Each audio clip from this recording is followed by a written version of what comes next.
Hi everyone and welcome back. And in this video we are going to talk about another very interesting topic is Nest.js with Prometheus and Grafana. I mean they are like the sweet pair, same as the ELK where we talk about Elasticsearch, Kibana and the Logstash.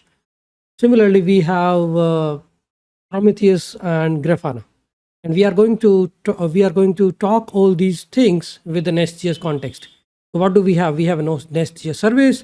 We are going to push the analytics from the service to Prometheus. Prometheus will aggregate the data, and Grafana will help us to visualize the data in different dashboard, charts, custom metrics, all these things we can do on Grafana. So this whole session is divided into 4-5 different parts. First is basic introduction. What is Grafana, what is Prometheus, and what they are helping us. Then second is Dockerizing the Nest.js application, because we are going to set up everything on the Docker containers using Docker Compose. So first we will spin up Nest.js application on Docker, and then we will introduce the Docker containers for Grafana and Prometheus.